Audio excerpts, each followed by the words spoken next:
చింతపండును మనము ఎక్కువ కేజీలు తెచ్చుకున్నప్పుడు స్టోర్ చేసుకున్నామనుకోండి, కలర్ అనేది పూర్తిగా మారిపోతుంది. అంతే కదండి, పురుగు పట్టే అవకాశం కూడా ఉంటుంది. ఇప్పుడు సమ్మర్ వచ్చేసింది కదండి, కొత్త చింతపండు అనేది వస్తూ ఉంటుంది. మనము ఎన్ని కేజీలు కొన్నా కూడా కలర్ అనేది మారకుండా, పురుగు పట్టకుండా ఉండాలంటే ఈ చిన్న టిప్ని ఫాలో అవ్వండి. ముందుగా చింతపండు అనేది ఇలా గట్టిగా కాకుండా పొడి పొడిగా ఉండే విధంగా చూసుకున్నాక దాంట్లో ఉండే నారలు కానీ గింజలను అన్నిటినీ కూడా తీసేయాలి. లేదంటే త్వరగా పురుగు పట్టే అవకాశం ఉంటుందండి. ఇలా విడివిడిగా అయిన తర్వాత మనము ఒక బాక్స్లో కానీ కవర్లో వేసుకొని స్టోర్ చేసుకునేటప్పుడు ఇలా ఎంత తీసుకున్నా పర్వాలేదండి. చింతపండు అనేది కలర్ మారకుండా పురుగు పట్టకుండా ఉండాలంటే కల్లుప్పు ఉంటుంది కదండి, కొద్దిగా కల్లుప్పును తీసుకొని ఈ చింతపండులో వేసి పూర్తిగా కలిసేటట్టు కలిపిన తర్వాత మనము ఇలా స్టోర్ చేసుకున్నాం అనుకోండి, చింతపండు అనేది కేజీలు తెచ్చుకున్నా కానీ హాఫ్ కేజీ తెచ్చుకున్నా కానీ సంవత్సరం పాటు కలర్ మారకుండా పురుగు పట్టకుండా స్టోర్ చేసుకోవచ్చు.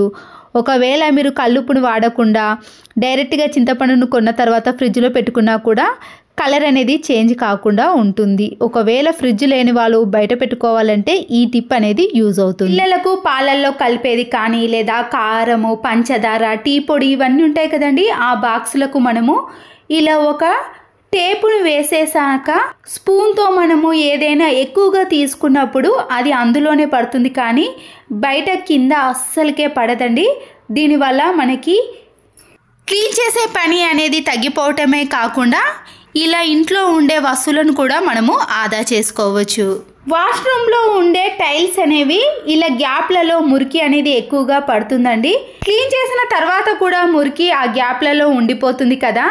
ఇలా క్యాండిల్ని తీసుకొని ఆ గ్యాప్లలో మనము ఇలా అప్లై చేసామనుకోండి, ఈ క్యాండిల్ వల్ల దాంట్లో మురికి పట్టకుండా ఉంటుంది.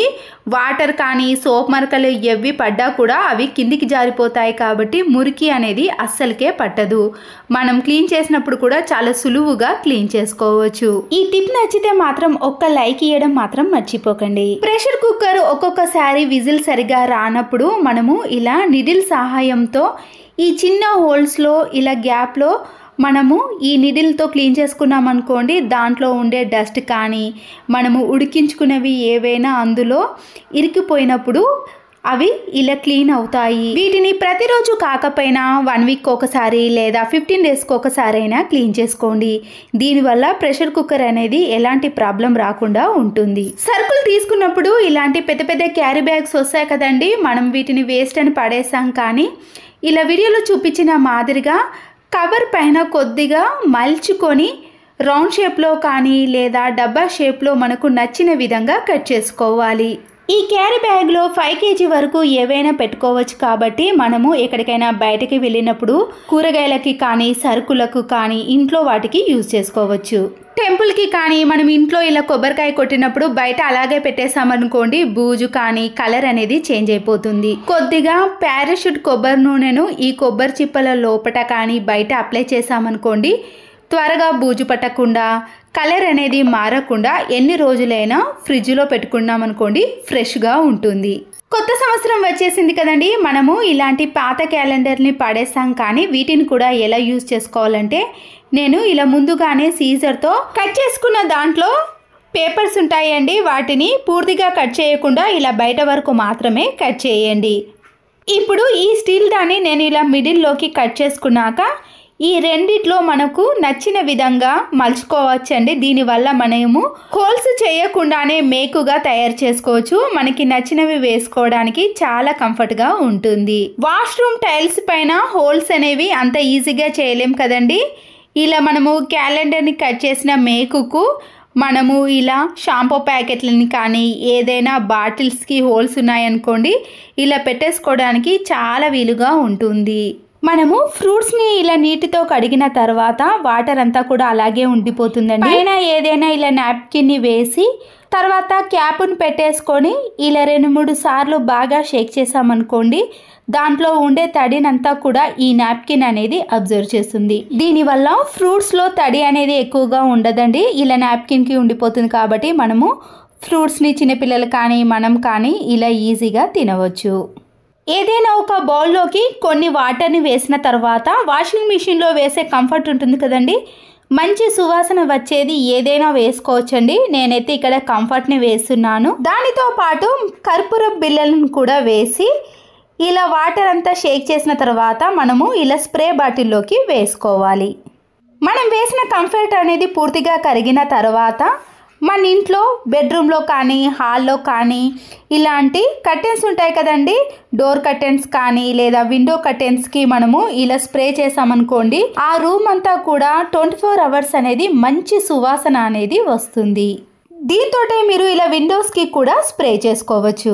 సంత్ర తొక్క ఉంటుంది కదండి, మనం తిన్న తర్వాత ఈ తొక్కని పడేస్తాం, కానీ ఈ తొక్కను మనము ఇలా ట్యాప్స్ పై ఉండే వాటర్ మరకలు కానీ సోప్ మరకలు ఎక్కువగా ఉన్నప్పుడు ఎలాంటి లిక్విడ్ అవసరమే లేదండి. ఈ తొక్కతోటే మనము ఇలా బాగా క్లీన్ చేసుకోవాలి. ఇలా క్లీన్ చేయడం వలన వాటిపై ఉండే సోప్ మరకలు అనేవి పూర్తిగా తొలగిపోతాయి. అంతేకాదండి, ఇలాంటి అద్దాలు ఉంటాయి కదండి, దానిపైన కూడా మరకలు ఏవైనా ఉన్నప్పుడు ఈ తొక్కతో క్లీన్ చేసుకున్నామనుకోండి, ఈ అద్దం అనేది మబ్బుగా కాకుండా చాలా నీట్గా కనబడుతుంది. ఇలా క్లీన్ చేసిన తర్వాత ఒక పొడి క్లాత్తో ట్యాప్స్ని కానీ అద్దాలను క్లీన్ చేసుకోవాలి. పడేసే వాటిని కూడా మనము ఇలా ఇంట్లోకి చాలా బాగా యూజ్ చేసుకోవచ్చు. అంటే స్టీల్ స్క్రబ్బర్ ఒక్కటి ఉంటే చాలండి, పనులన్నీ కూడా చకచకా చేసుకోవచ్చు. కిచెన్ లో వెనక టైల్స్ చూసారు కదండి ఎంత జిడ్డుగా తయారయ్యాయో. ఇలా వైపర్ కి మనము స్టీల్ స్క్రబ్బర్ ని పెట్టేసి దానిపైన కొద్దిగా విమ్ లిక్విడ్ ని వేసుకొని ఇలా టైల్స్ మొత్తాన్ని కూడా క్లీన్ చేసుకోవాలి. సింక్ వెనక కానీ కిచెన్ లో గ్యాస్ స్టవ్ వెనక టైల్స్ అనేవి ఆయిల్ మరకలు పడి జిడ్డుగా తయారవుతుంది కదండి. మనము చేతిలో స్క్రబ్బర్ని పెట్టి క్లీన్ చేయడం కంటే ఇలా వైపర్తో క్లీన్ చేసామనుకోండి, మనము బలంగా ప్రయోగించినా కూడా స్క్రబ్బర్ చేతికి గుచ్చుకోకుండా చాలా ఈజీగా ఈ పనులన్నీ కూడా చేసుకోవచ్చు. కిచెన్లో ఉండే సింక్ను కూడా ఇలా క్లీన్ చేసుకున్నాం అనుకోండి, ఎలాంటి మరకలైనా తొలగిపోతాయి. చూడండి, కిచెన్ వెనుక ఉండే టైల్స్ అనేవి ఎంత నీట్గా క్లీన్గా అయ్యాయో. మనము చేత్తో వాష్ చేసినప్పుడు చాలా టైం పడుతుంది, కానీ ఇలా స్క్రబ్బర్తో క్లీన్ చేసామనుకోండి చాలా నీట్గా అయిపోతాయి. స్క్రబ్బర్ని నీట్గా శుభ్రం చేసిన తర్వాత పాడిపోయిన బ్రష్ ఉంటుంది కదండి, ఆ బ్రష్కు ఇలా చుట్టేసి ఒక రబ్బర్ బ్యాండ్ను వేయండి. పిల్లల వాటర్ బాటిల్స్ కానీ లేదా థర్మస్ బాటిల్ ఉంటాయి కదండి, వాటిని మనము ఇలా పొడవైన బ్రష్కి కానీ ఏదైనా స్పూన్కి చుట్టేసామనుకోండి, కింది అడుగు భాగాన్ని కూడా చాలా ఈజీగా క్లీన్ చేసుకోవచ్చు. ఇలా బాటిల్స్ని క్లీన్ చేసేటప్పుడు లిక్విడ్ని వేయకుండా వంట సోడాను వేసామనుకోండి, క్లీన్ చేసిన తర్వాత కూడా ఎటువంటి స్మెల్ అనేది రాదు. కొన్ని వాటర్ని యాడ్ చేసి ఇలా బ్రష్ సహాయంతో క్లీన్ చేసుకోవాలి. ఇలా క్లీన్ చేసిన తర్వాత వాటర్ బాటిల్లో మురికి అనేది ఇలా ఎక్కువగా కనిపిస్తుంది కదండి, ఆ తర్వాత మనము ఫ్రెష్ వాటర్తో క్లీన్ చేసుకోవాలి. ఒక చిన్న వాటర్ బాటిల్ని తీసుకొని క్యాప్ దగ్గర కొద్ది భాగాన్ని కట్ చేసుకోవాలి. క్యాప్కి కూడా చిన్న హోల్ చేసుకున్నాక స్టీల్ స్క్రబ్బర్ ఉంటుంది కదండి, దాన్ని తీసుకున్నాక ఇక్కడ ఎలాస్టిక్ మాదిరిగా ఉండే దారాన్ని తీసుకోవాలి. నేనైతే ఇక్కడ మాస్క్ యొక్క దారాన్ని కట్ చేసి స్టీల్ స్క్రబ్బర్ మధ్యలో నుంచి తీసి ముడి వేసుకోండి. మిగిలిన దారాన్ని ఈ వాటర్ బాటిల్ పైన ఉన్న క్యాప్లో నుంచి తీసి అక్కడ కూడా ఇలా ముడి వేసుకోండి. మన ఇంట్లో వాష్ బేసిన్ కానీ సింక్ ఉంటాయి కదండి, ఇలా మురికిగా తయారైనప్పుడు ఇలా ఏదైనా ఒక లిక్విడ్ని వేసి మనం వాటర్ బాటిల్ సహాయంతో ఇలా స్క్రబ్బర్ని తయారు చేసుకున్నాం కదండి, దాంతో ఇలా క్లీన్ చేసామనుకోండి, మన చేతికి అంటుకోకుండా ఇలా ఎంతసేపు అయినా ఈజీగా క్లీన్ చేసుకోవచ్చు. వాటర్తో క్లీన్ చేసుకున్నాం అనుకోండి, చాలా నీట్గా కనబడుతుంది. మాస్క్తో ఇలా కట్టేసాం కదండి, ఏదైనా ట్యాప్ కానీ మనకి అందుబాటులో ఉన్న విధంగా ఈ స్క్రబ్బర్ని వేసుకోవచ్చు. ఒక స్టీల్ స్క్రబ్బర్ని తీసుకొని మన ఇంట్లో షార్ప్నెస్ తగ్గిపోయిన నైఫ్ని కానీ పీలర్ని కానీ సీజర్స్ ఉంటాయి కదండి, వాటిని మనము ఇలా షార్ప్గా చేసుకున్నాం అనుకోండి, ఎలాంటి వాటినైనా ఈజీగా కట్ చేసుకోవచ్చు.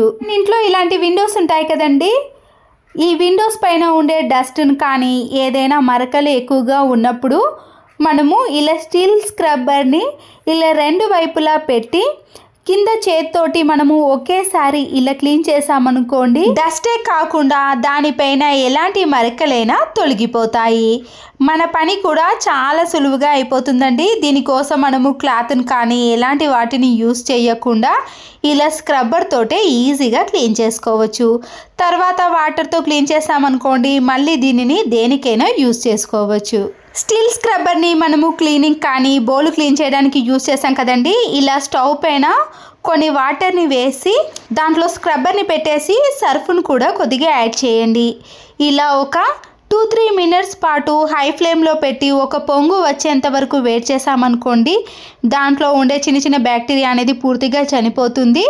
తర్వాత మనం దీనిని గిన్నెలు క్లీన్ చేయడానికి కానీ ఇంకేదైనా క్లీన్ చేయడానికి చాలా బాగా యూస్ చేసుకోవచ్చు. ఆ తర్వాత ఇలా హాట్ వాటర్లో నుంచి తీసి మళ్ళీ ట్యాప్ కింద ఒక ఫ్రెష్ వాటర్తో క్లీన్ చేసుకున్నామనుకోండి, ఈ స్టీల్ స్క్రబ్బర్ అనేది ఇలా నీట్గా ఉంటుంది. స్టీల్ గ్రేటర్ ఉంటుంది కదండి, షార్ప్నెస్ అనేది తగ్గిపోయినప్పుడు మన ఇంట్లో ఉండే చిల్లర కాయిన్స్ని ఏదైనా ఒకటి తీసుకొని గ్రేటర్కి రివర్స్లో కాయిన్తో చేసామనుకోండి, మళ్ళీ షార్ప్నెస్లోకి వస్తాయి. అప్పుడు దీంతో గట్టిగా ఉన్న ఎండు కొబ్బరిని తురుముకున్నా కానీ మన చేతులు అనేవి అసలుకే నొప్పి పెట్టవు. ఈ యూస్ఫుల్ టిప్స్ మీకు నచ్చినట్లయితే తప్పకుండా ఒక లైక్ చేసి మీ ఫ్రెండ్స్కి కానీ రిలేటివ్స్కి షేర్ చేయండి. మరో యూస్ఫుల్ వీడియోతో మళ్ళీ కలుద్దాం. Thanks for watching.